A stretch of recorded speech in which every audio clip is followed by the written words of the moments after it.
ሰላም እንኳን ወደፊት ፍሎ በሰላም መጣችሁ። ዛሬ ክብደት ለመቀነስ ስታስቡ ማወቅ ያለባችሁን 7 እውነታዎች እናያለን። አንደኛ፣ በአንድ ሳምንት ውስጥ ብዙ ኪሎ መቀነስ ጤናማ አይደለም። ቀስ በቀስ የሚቀነስ ክብደት ዘላቂ ውጤት ያመጣል። ሁለተኛ፣ ምግብ መዝለል ስብን አያገልግም። ብዙ ሰዎች ቁርስ ወይም ምሳን በመዝለል ክብደት እቀንሳለሁ ብለው ያስባሉ።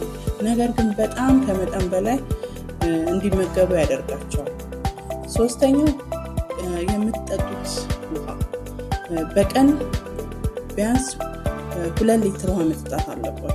ሶዳ፣ ጣፋጭ፣ ጭማቂ እና ብዙ ስኳር በውስጣቸው የያዙት መጠጦች ብዙ ካሎሪ ይይዛሉ። አራተኛው፣ ፕሮቲን እንቁላል፣ ዶሮ፣ አሳ፣ ምስር እና ሽምብራ ለረጅም ጊዜ ሆዳችንን ያዝ ያደርግልናል። አምስተኛው፣ እንቅልፍ በቂ እንቅልፍ መተኛት አለብን።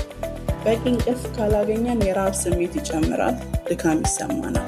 ስድስተኛ፣ የአካል ብቃት እንቅስቃሴ በቂ አይደለም። ጤናማ አመጋገብ እና እንቅስቃሴ አብሮ ሲሄዱ ውጤቱ ጥሩ ነው የሚሆነው። ሰባተኛው፣ ከሌሎች ጋር ራሳችሁን አታወዳድሩ። እያንዳንዱ ሰው የሰውነት የተለያየ ነው። በራሳችሁ ጉዞ ላይ አስታውሱ፣ የክብደት ቅነሳ ፈጣን መፍትሄ አይደለም፣ ጤናማ አኗኗር ለውጥ ነው።